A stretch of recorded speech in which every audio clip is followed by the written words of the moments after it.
இந்த அல்டிமேட்டான அவரை குஜ்ஜு பண்ணுறதுக்கு ஒரு ப்ரெஷர் குக்கரில் 1/2 டம்ளர் அவரையை கழுவி எடுத்துகிட்டு 1/2 டம்ளர் தண்ணி சேர்த்து ஒரு 6 விசில் வர்ற வரைக்கும் விட்டு ஸ்டவ் ஆஃப் பண்ணி ப்ரெஷர் அடங்கினதுமே ஓப்பன் பண்ணி வேறு ஒரு பாத்திரத்துக்கு இந்த அவரையை மாற்றிட்டு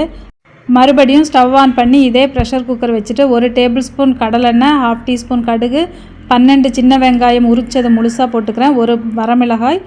கொஞ்சம் கறிவேப்பிலையும் சேர்த்துட்டு நல்லா மணம் வந்தது 3/4 டீஸ்பூன் அளவு மிளகாய்த்தூள், அப்புறம் 2 பெரட்டி விட்டுட்டு 3 தக்காளியை மிக்சியில் அரைச்சதை சேர்த்துருக்கேன், 3/4 டீஸ்பூன் கல் உப்பும் சேர்த்துட்டு வேக வச்சுருக்கிற அவரையும் இது கூட 1 உருளைக்கிழங்கு கட் பண்ணியும் சேர்த்து கலந்து விட்டுட்டு க்ளோஸ் பண்ணி மறுபடியும் ஒரு 5 விசில் வந்தது ஸ்டவ் ஆஃப் பண்ணிவிட்டு ப்ரெஷர் அடங்கினதும் ஓப்பன் பண்ணினா அவரையும் உருளைக்கிழங்கும் ஒரே மாதிரி வெந்து வந்திருக்கு.